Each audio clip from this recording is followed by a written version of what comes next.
Hey guys, I'm sitting here with my Aztec hot chocolate, and I'm not joking, I really did order some from Amazon when I was getting ready for all this because I was feeling inspired, not nearly as inspired as I am at school with your lovely faces to teach about this stuff. That's one thing that's hard for me is I was really excited to talk to you guys about this unit because it's one of my favorite units, and you know I am such a big fan of this year's group and how engaged you guys can be. So I just want to start with that, but we are going to be describing Aztec daily life today, and three aspects we're going to be talking about that are unique to the Aztecs compared to, let's say, our own life is Aztec farming, Aztec classes, so that means the different kind of levels of how much humans are valued. So a king's going to be really high, whereas farmers and slaves would be really low. Remember, Aztec slaves are not based on race, but rather on maybe you committed a crime and you need to be a slave to make up for that crime, and you're not necessarily born into slavery. You become a slave for a certain reason.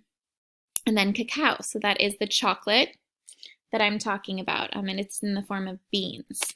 So kind of interesting. So I showed you this picture before, but take a second to observe. How does this look different than your typical idea of what farming is? I'll show you one more picture, and these are called chinampas.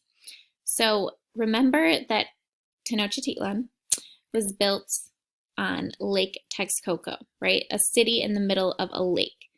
Lake Texcoco is no longer there, right? The Spanish drained it when they conquered the Aztecs because they wanted to build Mexico City there without a lake.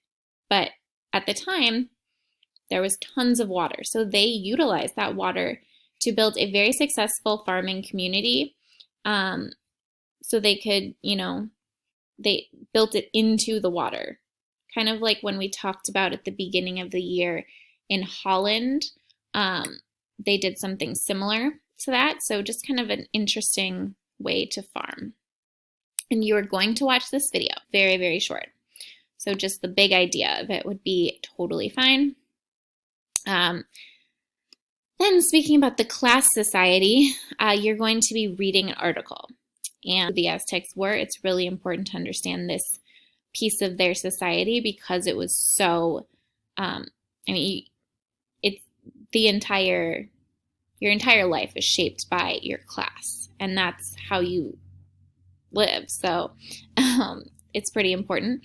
So again, farmers and slaves we see at the bottom, whereas merchants and artisans. So think about merchants are people that sell things. And then artisans are making the things that they're selling. So basically, if you're making rugs or you're making clothing or you're making baskets, like that would be that level.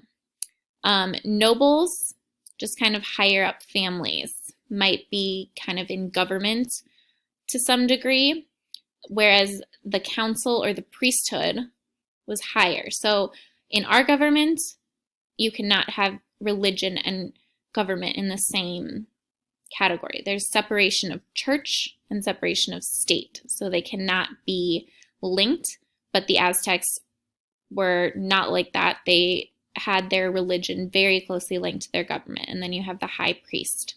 So take a look at that article, and it'll be right here. So it's not too long. It is at it's at a 6th grade level.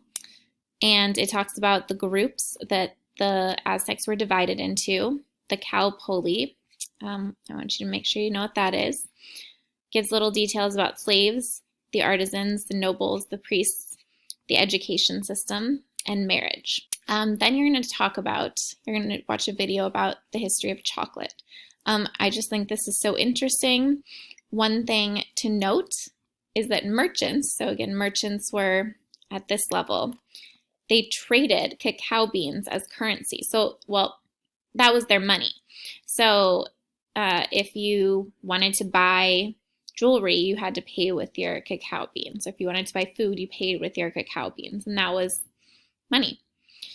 So you're going to watch this video and write another fact about this video on your social studies student slides. One thing I just want you to think about is how the Aztecs were different from the Mayans. Their farming obviously is different. They were different in the sense that the Mayans were an ethnic group, whereas the Aztecs were kind of more like a country of united groups, so different indigenous peoples coming together under one name, the Aztecs, but there's not Aztec people today because the Aztecs were like, if the United States stopped being a country, we wouldn't be people of the United States anymore. We would be whatever ethnicities our ancestors were. So there are people who descended from who the Aztecs were, but they wouldn't be considered Aztec anymore, if that makes sense. Taínos, obviously major differences, but then there are similarities. So keep that in mind.